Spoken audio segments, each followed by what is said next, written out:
परिचय। बच्चों, आज हम प्राणियों में संरचनात्मक संगठन का अध्ययन करेंगे। सर, प्राणियों में किस प्रकार की संरचना पाई जाती है? सभी प्राणी ऊतकों से मिलकर बने होते हैं। सर, प्राणियों में कितने प्रकार के ऊतक पाए जाते हैं? प्राणियों में 4 प्रकार के ऊतक पाए जाते हैं। सर, क्या मानव के अंग भी ऊतकों से मिलकर बने होते हैं? हाँ नैना, इस अध्याय में हम प्राणी ऊतकों तथा अंगों के बारे में और अधिक जानेंगे। आइए शुरू करें।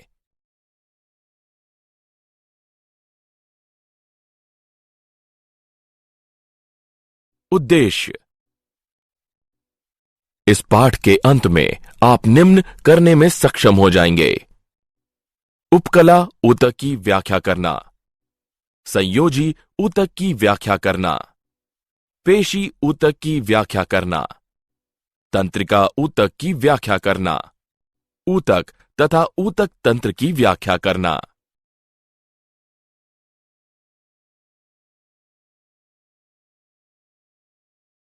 प्राणी ऊतक। प्राणियों में अंग 4 मुख्य ऊतक प्रकारों के विभिन्न संयोजनों से मिलकर बने होते हैं।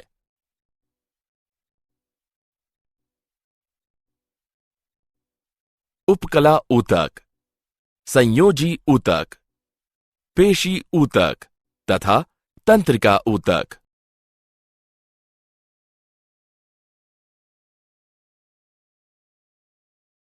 उपकला ऊतक। उपकला ऊतक ऐसी कोशिकाओं से मिलकर बना होता है जो कि परस्पर एक दूसरे से घनिष्ठता से जुड़ी होती हैं तथा इनके मध्य कोई भी अंतरा कोशिक स्थान नहीं पाया जाता है तथा ये एक या अनेक परतों में व्यवस्थित होती हैं। यह ऊतक सभी आंतरिक तथा बाह्य शारीरिक सतहों को ढकने के लिए एक विशेष रूप है। उपकला ऊतकों के 2 प्रकार हैं। सरल उपकला, संयुक्त उपकला।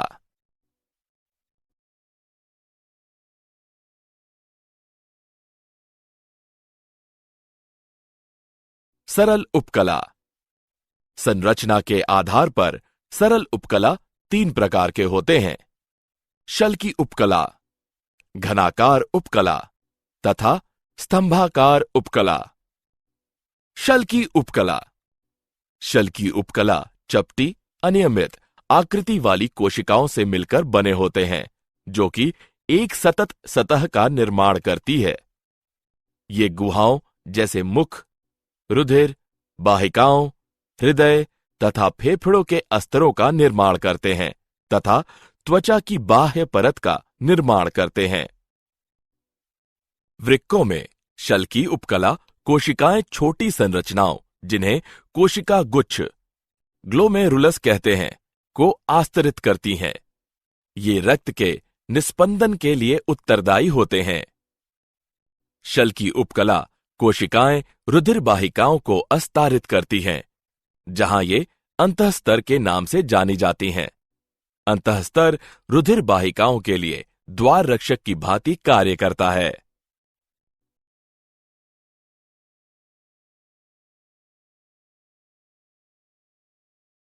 घनाकार उपकला। घनाकार कोशिकाएं वर्ग या घन की आकृति की होती हैं। प्रत्येक कोशिका के मध्य में एक गोल केंद्रक पाया जाता है। घनाकार उपकला ग्रंथियों तथा वृक्क नलिकाओं के अस्तरों के साथ साथ ग्रंथियों की गुहाओं में भी जाए जाते हैं। यह जनन उपकला का निर्माण करते हैं, जो कि मादा अंडाशय में अंड कोशिकाओं तथा नर वृषणों में शुक्र कोशिकाओं का निर्माण करता है।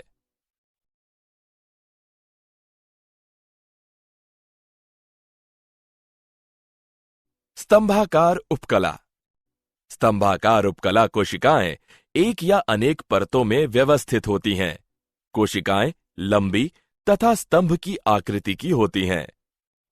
स्तंभाकार उपकला कोशिकाएं पेट तथा आंत्र का आस्तर बनाती हैं। कुछ स्तंभाकार कोशिकाएं नाक, कान में संवेदी ग्राहियों तथा जीभ की स्वाद कलिकाओं के लिए विशेषीकृत होती हैं। यदि इन स्तंभाकार उपकला कोशिकाओं पर बाल सदृश पक्षमाभ पाए जाते हैं तो इन्हें पक्षमाभी स्तंभाकार उपकला कहते हैं।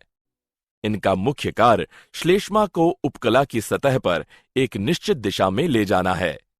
स्तंभाकार उपकला मादाओं के गर्भाशय तथा डिंब वाहिनी नलिकाओं में भी पाई जाती हैं।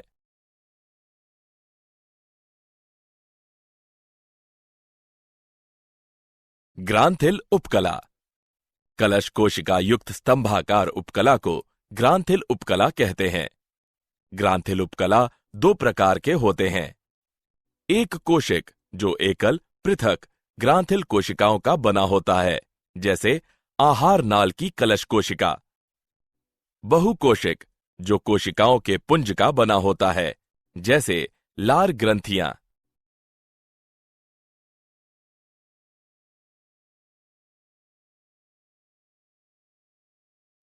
श्रावण के आधार पर ग्रंथियां निम्न प्रकार से वर्गीकृत की जा सकती हैं। बहिस्रावी ग्रंथियां, ये ग्रंथियां अपने उत्पादों को सीधे या उपकला गुहाओं द्वारा शीर्षस्थ सतह पर त्यागती हैं। उदाहरण लार ग्रंथियां। अंतःस्रावी ग्रंथियां, ये ग्रंथियां अपने उत्पादों को सीधे रक्त धारा में स्रावित करते हैं। अंतःस्रावी ग्रंथियों में गुहा तंत्र का अभाव होता है। उदाहरण पीयूष ग्रंथि।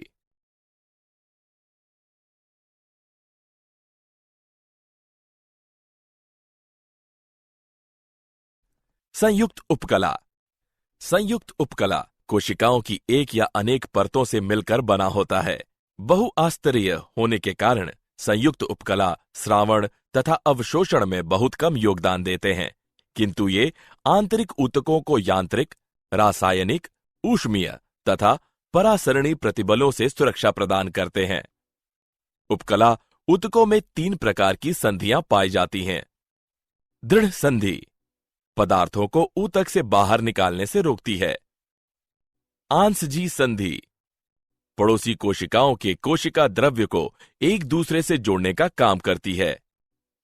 अंतराली संधि आयनों तथा छोटे अणुओं एवं कभी कभी बड़े अणुओं को तुरंत स्थानांतरित करने में सहायता करती है।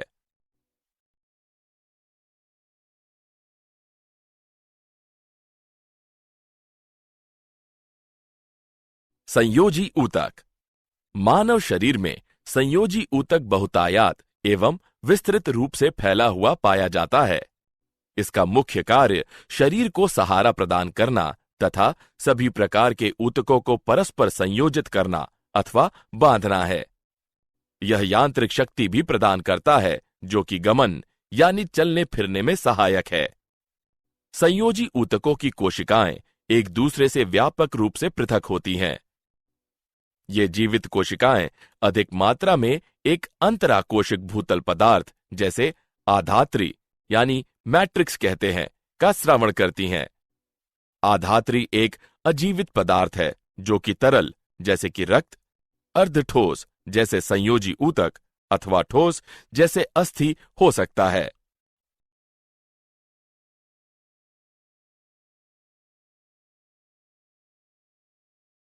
संयोजी ऊतकों के प्रकार। संयोजी ऊतक 3 प्रकार के होते हैं। लचीले संयोजी ऊतक, सघन संयोजी ऊतक तथा विशिष्टकृत संयोजी ऊतक। लचीले संयोजी ऊतक। लचीले संयोजी ऊतक में कोशिकाएं तथा रेशे पाए जाते हैं जो कि आधात्री में ढीले व्यवस्थित होते हैं। एरियोलर संयोजी ऊतक। इसके अंदर 3 प्रकार की कोशिकाएं, तंतुकोरक, बृहद भक्षकाणु तथा मास्ट कोशिकाएं तथा 2 प्रकार के प्रोटीन रेशे, कोलेजन तथा इलास्टिन रेशे पाए जाते हैं जो कि आधात्री में व्यवस्थित होते हैं। वसा ऊतक। यह एक अन्य ढीला संयोजी ऊतक है जिसमें कोलेजन रेशे, इलास्टिन रेशे, तंतुकोरक तथा वसा कोशिकाएं पाई जाती हैं।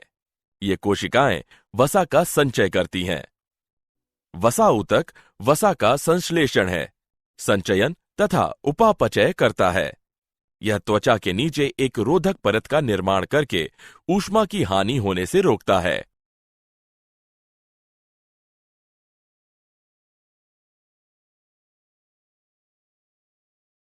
सघन संयोजी ऊतक। सघन संयोजी ऊतक कोशिकाएं तथा रेशे दृढ़तापूर्वक बंधे रहते हैं। यदि रेशे यानी तंतु विन्यास में अनियमित होते हैं तो ऐसे ऊतक सघन अनियमित संयोजी ऊतक कहलाते हैं। यह त्वचा में पाया जाता है। यदि रेशे यानी तंतु विन्यास में नियमित होते हैं तो ऐसे ऊतक सघन नियमित संयोजी ऊतक कहलाते हैं। उदाहरण कंडरा तथा स्नायु।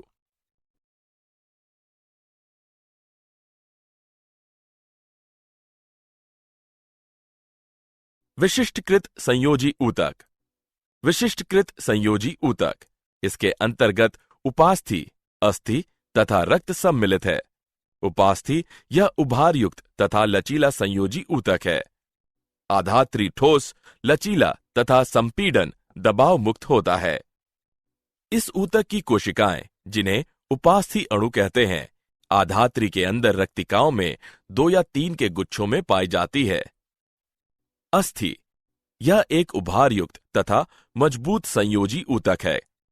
अस्थियां आंतरिक अंगों को सुरक्षा प्रदान करती है। अस्थियां पेशियों के संयोजन के लिए स्थान प्रदान करती है तथा गति एवं गमन में सहायता करती है।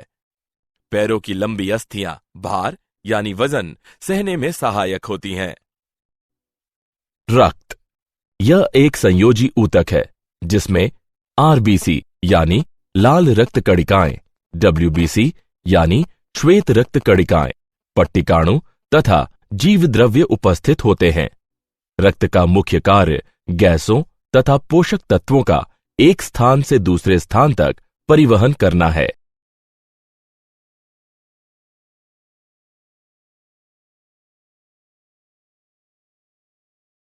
पेशी ऊतक। पेशी ऊतक संकुचन तथा शिथिलन की क्षमता रखते हैं तथा शरीर के विभिन्न भागों में गति तथा यांत्रिक कार्य को कर सकते हैं। पेशी ऊतक 3 श्रेणियों में विभक्त किए जा सकते हैं: कंकाल, चिकनी तथा हृदय। कंकाल पेशी ये जटिल संरचनाओं वाली होती है तथा अस्थियों के ऊपर परतों में व्यवस्थित होती है। सभी पेशियों का मुख्य कार्य संकुचन है।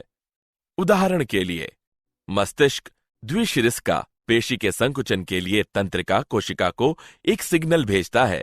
इसके अंतर्गत पैरों, धड़, नेत्र गोलकों आदि का समन्वयन तथा श्वास प्रक्रिया सम्मिलित है।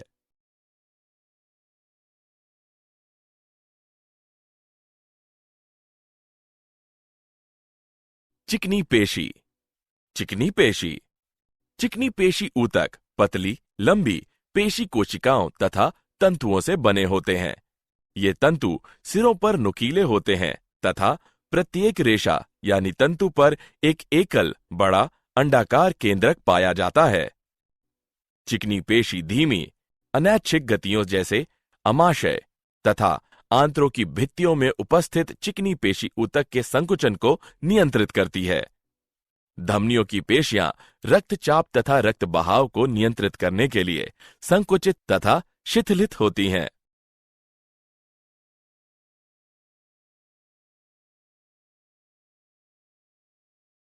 हृदय पेशी। हृदय पेशियां केवल हृदय की भित्तियों में पाई जाती हैं। हृदय पेशी ऊतक हृदय के अलिंद तथा निलय के संकुचन में एक महत्वपूर्ण योगदान निभाता है। यह हृदय स्पंदन तथा पूरे शरीर में रक्त तथा इसके अवयवों के बहाव में भी सहायक है।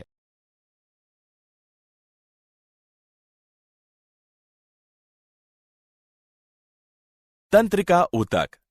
तंत्रिका ऊतक वैद्युतीय उद्दीपनों के संवहन के लिए विशेषीकृत संरचनाएं होती हैं, जो कि शरीर के एक भाग से अन्य भागों तक सूचनाओं को ले जाते हैं।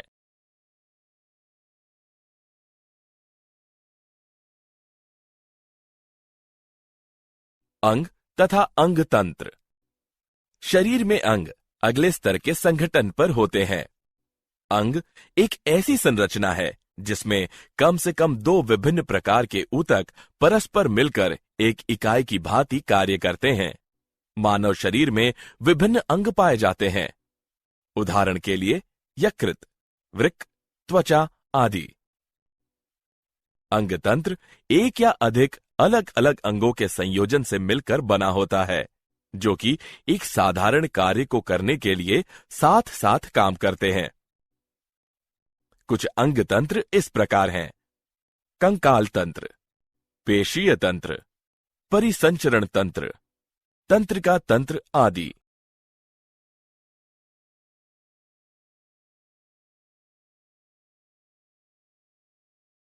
क्या आप जानते हैं, भारतीय मूल के शोधकर्ताओं के अध्ययन से यह प्रदर्शित हुआ है कि एक प्रोटीन जो कि स्तनधारियों में दुग्ध स्रावण के लिए आवश्यक होती है, वह स्तन कैंसर में गांठ को कम करती है। सिन्हा ने कहा, हमने पाया कि जब ELF5 स्तर कम या अनुपस्थित होता है तो उपकला कोशिकाएं स्टेम कोशिकाओं की भांति बनने लगती हैं तथा मध्योतकी कोशिकाओं में रूपांतरित हो जाती हैं, अपनी आकृति तथा व्यवहार में परिवर्तित हो जाती हैं, शरीर में कहीं भी अभिगमित हो जाती हैं। इस प्रकार कैंसर फैलता है।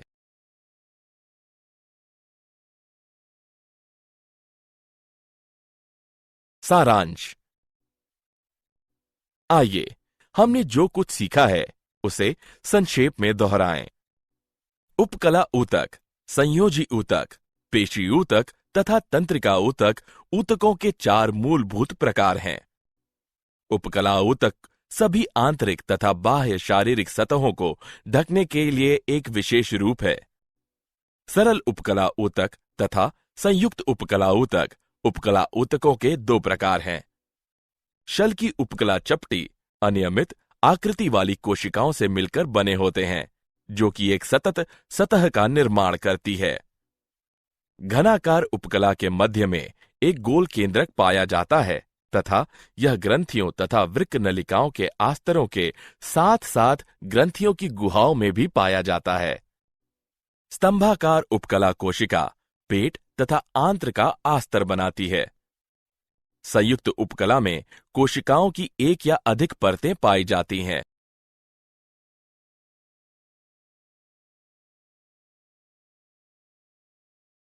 संयोजी ऊतक का मुख्य कार्य शरीर को सहारा प्रदान करना तथा सभी प्रकार के ऊतकों को परस्पर संयोजित करना अथवा बांधना है। संयोजी ऊतक के 3 प्रकार हैं: लचीले संयोजी ऊतक, सघन संयोजी ऊतक तथा विशिष्टकृत संयोजी ऊतक। पेशी ऊतक संकुचन तथा शिथिलन की क्षमता रखते हैं तथा शरीर के विभिन्न भागों में गति तथा यांत्रिक कार्य को कर सकते हैं।